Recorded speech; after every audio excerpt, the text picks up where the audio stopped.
नमस्कार प्रिय साथियों, बहुत बहुत स्वागत और अभिनंदन आपका अपने YouTube चैनल अमृत ज्ञान में। प्रिय साथियों, इस वीडियो के माध्यम से हम बात करने जा रहे हैं मूलांक और भाग्यांक की, कि आखिर मूलांक किसे कहते हैं और भाग्यांक किसे कहते हैं।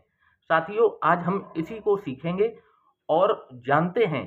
पहले तो हम जान लेते हैं कि 1 से लेके 9 नंबर किन किन ग्रहों को रिप्रेजेंट करते हैं। साथियों, 1 नंबर से हम सूर्य की ऊर्जा को जोड़ करके देखते हैं। 2 नंबर से हम चंद्रमा की ऊर्जा को देखते हैं। 3 नंबर से हम गुरु की ऊर्जा को देखते हैं। 4 नंबर से राहु, 5 नंबर से बुध, 6 नंबर से शुक्र, 7 नंबर से केतु, 8 नंबर से शनि और 9 नंबर से मंगल। तो साथियों, अब इसको हम कैलकुलेट कैसे करें कि आखिर हमारा मूलांक है क्या और हमारा भाग्यांक है क्या। तो इसको मैंने 2 उदाहरण के तौर पर आपको बताया है।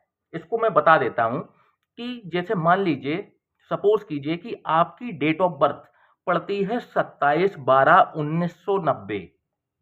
तो साथियों, यदि अगर हमें इसका मूलांक कैलकुलेट करना है तो हम अपनी सिर्फ डेट ऑफ बर्थ लेंगे, ना कि मंथ लेंगे, ना ईयर लेंगे। हमें सिर्फ मतलब रहता है सिर्फ अपनी डेट ऑफ बर्थ, जन्म की तारीख से। अब मान लीजिए कि किसी की डेट ऑफ बर्थ है 27/12/1990, तो हमें हमें केवल इसमें 27 तारीख से मतलब है।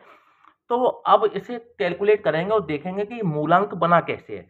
तो साथियों, हमेशा मूलांक को, यदि आपकी डेट ऑफ बर्थ 2 डिजिट की है तो उसको सिंगल डिजिट में कन्वर्ट करना है, उनको प्लस करके। जैसे किसी का डेट ऑफ बर्थ है 27 तारीख, तो उसमें हम 2 और 7 को जोड़ देंगे तो अंक बनेगा 9।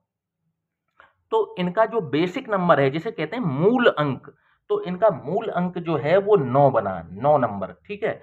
और इसके बाद में एक उदाहरण और ले लेते हैं। मान लीजिए इनका सिंगल डिजिट का नंबर होता, मान लीजिए तारीख होती 9 तारीख, तो भी इनका मूलांक 9 बनता। अब 27 तारीख है तो 2 और 7 को जोड़ के 9 बन गया, सिंगल डिजिट में आ गया, तो इनका मूलांक जो है वो 9 ही रहा। इन दोनों केसों में, चाहे आप 27 तारीख को पैदा हुए हों, चाहे आप 9 तारीख को पैदा हुए हों, आपका मूल अंक जो है वो 9 नंबर ही रहेगा।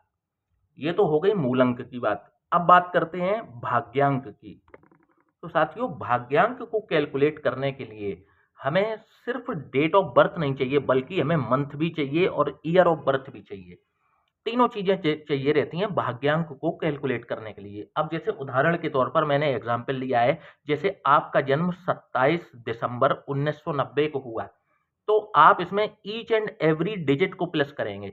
जैसे कि 27 के 2 और 7, इसके बाद में 12 का 1 और 2, इसके बाद 1990 के 1, 9, 9 और 0।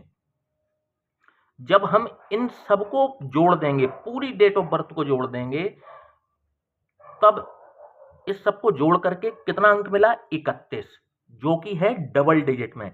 हमें इसको कन्वर्ट करना है सिंगल डिजिट में, तो इसको हम फर्दर कैलकुलेट करेंगे और फर्दर जोड़ेंगे। तो अब 31 में हम 3 और 1 को जोड़ देंगे, तो 3 और 1 को जोड़ा तो नंबर आ गया 4। तो आपका भाग्यांक निकल के आया 4। अब 4 नंबर किसको रिप्रेजेंट कर रहा है? राहु को।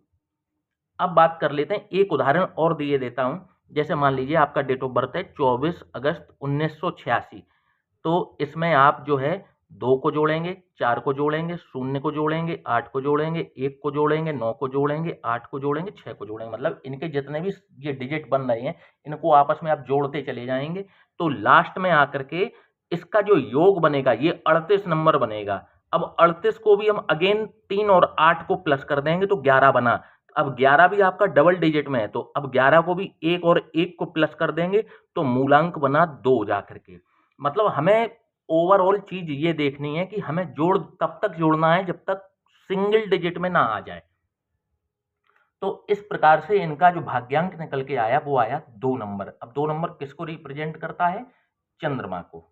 तो साथियों, आशा करता हूं कि आपको मूलांक और भाग्यांक समझ में आया होगा। अब हमारे नेक्स्ट वीडियोस में हम बात करेंगे कि पर्टिकुलर किसी डेट को पैदा हुए जो लोग होते हैं उनके क्या स्वभाव होते हैं। इसको हम अपने अगले वीडियोस में देखेंगे। तब तक के लिए जय सिया राम।